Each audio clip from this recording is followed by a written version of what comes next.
दोस्तों नमस्कार। उत्तर प्रदेश के विधानसभा चुनाव में सभी पार्टियां अपनी अपनी तैयारियों में जुटी हुई हैं, लेकिन एक जिम्मेदार पत्रकार होने के नाते और निष्पक्ष होने के नाते हमारी यह जिम्मेदारी है कि हम आपके सामने सही तस्वीर पेश करें, यानी कि किसी को भी ज्यादा और किसी को भी कम ना आगे।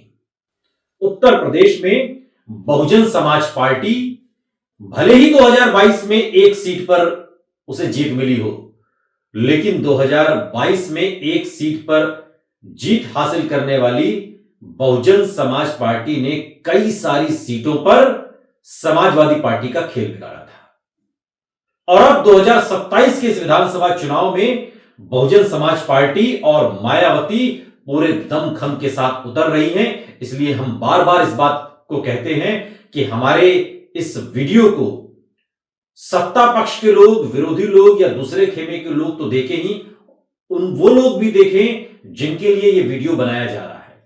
यानी कि आज का यह हमारा वीडियो बहुजन समाज पार्टी के एंगल से तो है, लेकिन यह वीडियो उतना ही कारगर साबित होगा समाजवादी पार्टी, बीजेपी और उन तमाम विरोधी दलों के लिए जो मायावती या बहुजन समाज पार्टी के खिलाफ उत्तर प्रदेश में 2027 के विधानसभा चुनाव में उतरने वाले हैं। क्योंकि आपको 2027 अगर समझना है तो थोड़ा सा 2022 समझना होगा। उत्तर प्रदेश में 2022 के जब नतीजे आए तो 403 विधानसभा सीटों में से 273 सीटों पर बीजेपी और उसके सहयोगी दलों को प्रचंड जीत मिली। दूसरे नंबर पर समाजवादी पार्टी अपने सहयोगी दल आरएलडी और सुहेलदेव भारतीय समाज पार्टी के साथ 125 सीटों पर रही। यह और बात है कि आज जब हम आपसे बात कर रहे हैं और 2027 के विधानसभा चुनाव की तैयारी है, तब यही दोनों दल आरएलडी और सुभाषपा पिछले चुनाव में अखिलेश के साथ लड़े और इस चुनाव के आने से पहले पहले बीजेपी के साथ हो लिए और सत्ता की मलाई खा रहे हैं। खैर, ये उनका अपना राजनीतिक स्टैंड है। समाजवादी पार्टी को पिछले विधानसभा चुनाव में कुल 111 सीटें मिली थी, लेकिन वोट परसेंटेज की बात करें तो पार्टी की जब स्थापना हुई समाजवादी पार्टी की, उसके बाद कई बार सरकार भी रही, लेकिन स्थापना के बाद सपा को सबसे ज्यादा वोट 2022 के विधानसभा चुनाव में मिला, लेकिन फिर भी वो सत्ता से दूर रह गई। सवाल ये उठा कि क्या साइकिल को पंचर करने में बहुजन समाज पार्टी का सबसे ज्यादा रोल रहा? क्योंकि बहुजन समाज पार्टी भले खुद एक सीट जीती, लेकिन मायावती ने अपने जो कैंडिडेट खड़े किए थे वो इस लिहाज से खड़े किए थे कि समाजवादी पार्टी को नुकसान और फायदा बीजेपी को हो गया। अब ये मंशा थी मायावती की, बहुजन समाज पार्टी की, कि नुकसान भले सपा को, फायदा भले बीजेपी को हो जाए, लेकिन नुकसान समाजवादी पार्टी का होना चाहिए। ये राजनीतिक चिंतन का विषय है। अब इस पर मैं ज्यादा कहूंगा तो आप लोग क्या है, पार्टी लाइन के इधर उधर ले जाएंगे कि ये साहब जो है बीएसपी की बात कर रहे हैं, उनके हित की बात कर रहे हैं और इनके हित की बात। हम किसी के हित की बात नहीं कर रहे, जो फैक्ट है वो फैक्ट आपके सामने रख रहे हैं और पिछले चुनाव से इस चुनाव की समीक्षा की जा रही है। क्योंकि बहुजन समाज पार्टी ने पिछले विधानसभा चुनाव में 122 सीटों पर मुसलमान और यादव उम्मीदवारों को चुनावी मैदान में उतारा था। 122 सीटें एमवाई समीकरण। एमवाई समीकरण मायावती का समीकरण नहीं है, एमवाई समीकरण अखिलेश यादव का समीकरण है, मुस्लिम और यादव। और यही एमवाई समीकरण की काट करने के लिए, समाजवादी पार्टी को काटने के लिए मायावती ने अपना पैंतरा चला और 122 सीटों पर मुसलमान और यादव कैंडिडेट खड़े कर दिए, जिसने समाजवादी पार्टी का खेल बिगाड़ दिया। अब इसमें बताइए मैंने क्या गलत कहा? ये बिल्कुल फैक्ट की बात है। और बीएसपी की यही रणनीति बीजेपी के लिए फायदेमंद रही और इनमें से बीजेपी गठबंधन के खाते में 68 सीटें चली गई और बीएसपी ने 91 मुस्लिम और 15 यादवों को टिकट दिया था।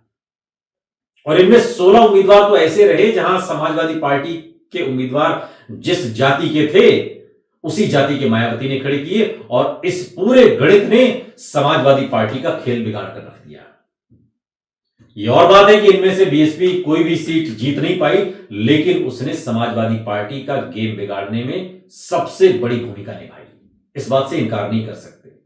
और पिछले विधानसभा चुनाव से अगर अखिलेश यादव की थोड़ी सी बात कर लें, अगर अखिलेश यादव को यह चुनाव जीतना है, ठीक है, तो अखिलेश यादव को यह भी देखना होगा कि मायावती का स्टैंड क्या है, मायावती किस सीट पर किस कैंडिडेट को टिकट दे रही हैं, क्योंकि यह बहुत महत्वपूर्ण है और यहीं से जीत हार तय होती है। बीजेपी गठबंधन ने 68 सीटें जीती, जबकि समाजवादी पार्टी के गठबंधन को इन सीटों में, जहां पर मायावती ने MY समीकरण खेला, सिर्फ 54 सीटें हाथ आई। बीएसपी ने कुल 91 सीटों पर मुस्लिम उम्मीदवारों को टिकट दिया था और इन सीटों पर कुल 44 सीटों पर समाजवादी पार्टी के गठबंधन को जीत मिली, जबकि 47 सीटों पर बीजेपी ने जीत दर्ज की। और इन सीटों पर अगर हम नजर डालें तो पता चलता है कि समाजवादी पार्टी के उम्मीदवार की हार क्यों हुई, और वहां पर बीएसपी सबसे बड़ा वोट कटवा साबित हुई है, सबसे बड़ा। अच्छा, बीएसपी किसके वोट काटेगी? आप खुद सोचिए। बीएसपी बीजेपी के वोट तो नहीं काटेगी, बीएसपी वोट काटेगी क्योंकि बीएसपी वही राजनीति करती है जो कहीं ना कहीं अखिलेश यादव की राजनीति का आधार है, हिस्सा है। बसपा के उम्मीदवार को मिले वोट अगर समाजवादी पार्टी के खाते में जाते तो उसकी प्रत्याशी की जीत बहुत आसान हो जाती। लेकिन अब जहां दो बड़ी पार्टियां बसपा और सपा दोनों के अगर मुस्लिम कैंडिडेट हों या दोनों के अगर यादव कैंडिडेट हों तो फायदा तो बट ऑब्वियस है कि बीजेपी को मिलेगा। ये तो इसमें कोई लाग लपेट वाली बात नहीं है। इसमें तो हमने कोई ऐसी बात नहीं की जिसमें आपको ये लगे कि किसी के पक्ष की बात है, किसी के विरोध की बात है। मसलन आप सहारनपुर की नकुड़ सीट को ले लीजिए। यहां से समाजवादी पार्टी ने पिछले विधानसभा चुनाव में धर्म सिंह सैनी को बीजेपी के मुकेश चौधरी के हाथों 315 वोटों से हार भी ली थी, 315। और बीएसपी के जो मुस्लिम कैंडिडेट थे साहिल खान, उनको यहां से 55,000 वोट मिले। यह ताकत है बहुजन समाज पार्टी की, मायावती की। और मैं तो बार बार कहता हूं कि एक सीट मायावती को मिली, इससे आप मायावती का मूल्यांकन नहीं कर सकते। मायावती भले एक सीट जीती हैं, लेकिन मायावती का जो दबदबा है, जो असर है, वो आज भी कायम है उत्तर प्रदेश में। एक और सीट है गंगोह विधानसभा सीट। बीजेपी के कीर्ति सिंह ने समाजवादी पार्टी के इंदर सेन को 23,192 वोटों से हराया था। और यहीं से बहुजन समाज पार्टी के उम्मीदवार नुमान मसूद को 54,937 वोट मिले थे। अब आप समझ लीजिए कि इस वोट को समाजवादी पार्टी के अगर खाते में जोड़ दिया जाए तो यहां से तो इंदर सैनी बड़े आराम से जीत जाते, लेकिन यहां भी मायावती ने खेल बिगाड़ दिया।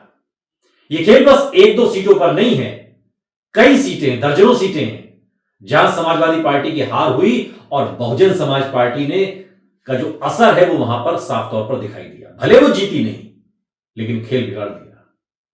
पश्चिमी उत्तर प्रदेश में 2 चरणों में चुनाव हुए और बीएसपी ने सबसे ज्यादा 39 मुसलमानों को पश्चिमी उत्तर प्रदेश में टिकट दिया। और इस मामले में समाजवादी पार्टी ने 32 मुस्लिम दिए, कांग्रेस ने 28, और कांग्रेस तीसरे नंबर पर ही, जबकि समाजवादी पार्टी इस मामले में दूसरे नंबर पर टिकट वितरण में। 16 सीटें तो ऐसी रही जहां समाजवादी पार्टी और बहुजन समाज पार्टी के उम्मीदवार एक ही जाति के थे, और 16 में से 2 सीटें सपा गठबंधन के खाते में, जबकि 14 सीटों पर बीजेपी ने कब्जा जमा लिया। और 14 सीटें अगर बीजेपी जीती है तो बीजेपी को शुक्रिया अदा करना चाहिए था बहुजन समाज पार्टी की सुप्रीमो मायावती का, क्योंकि मायावती ने जिस तरीके का समीकरण बैठाया, उस समीकरण में आसानी से बीजेपी चुनाव जीत गई। और सपा की हार में बसपा उम्मीदवारों की भूमिका ठीक ठाक रही, इससे आप इनकार नहीं कर सकते। यह पिछले चुनाव का समीकरण है जिससे इस चुनाव में सबक लेना है। बसपा ने 15 सीटों पर तो यादव उम्मीदवार उतारे थे पिछले चुनाव में, और यादवों को सपा का जो वोट बैंक है वो कहा जाता है। और इन 15 में सपा गठबंधन ने 8, जबकि बीजेपी ने 7 सीटें जीत ली। बताइए।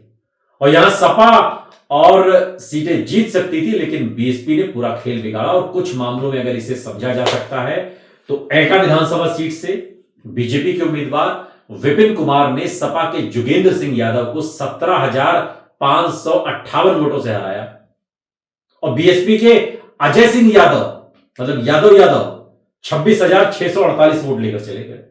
मतलब सपा की हार हुई तो बीएसपी की वजह से हुई।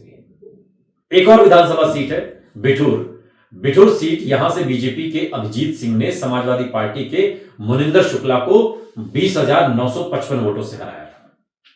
अब बीएसपी की जो रमेश सिंह यादव हैं उन्हें यहां पर 36,882 वोट मिले।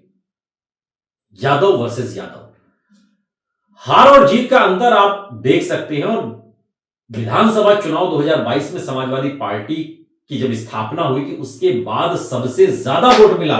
कमाल की बात यह है सबसे ज्यादा वोट परसेंटेज उनका रहा, लेकिन सत्ता से दूर रहे। सपा ने 2012 में जितना वोट पाकर सरकार बनाई थी उससे अधिक वोट पाकर भी वो 2022 में सरकार बनाने से चूक गई। ये फैक्ट है।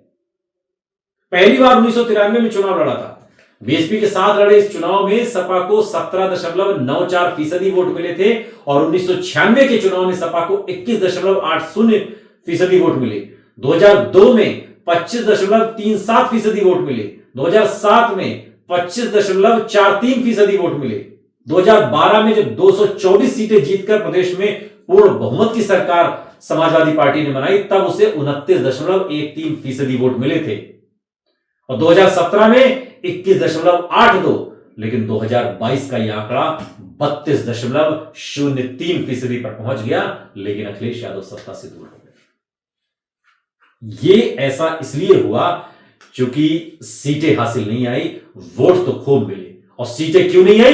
क्योंकि सीटें एक तरफ असदुद्दीन ओवैसी ने काटी और एक तरफ बहन कुमारी मायावती ने काटी। यानी कि AIMIM और बहुजन समाज पार्टी दोनों ने मिलकर अखिलेश यादव के सपनों को चकनाचूर कर दिया। जबकि वोट परसेंटेज के लिहाज से सबसे ज्यादा वोट अगर समाजवादी पार्टी को कभी मिला है तो वो 2022 के विधानसभा चुनाव में मिला है। लेकिन वोट से कुछ नहीं होता, सिर्फ समीकरण भी चाहिए। और समीकरण क्या कहता है? समीकरण यह कहता है कि गठबंधन सही से हो, गठबंधन धर्म का पालन सही से हो, बिहार के विधानसभा चुनाव से सबक लें और तब जाके अपनी रणनीति बनाएं।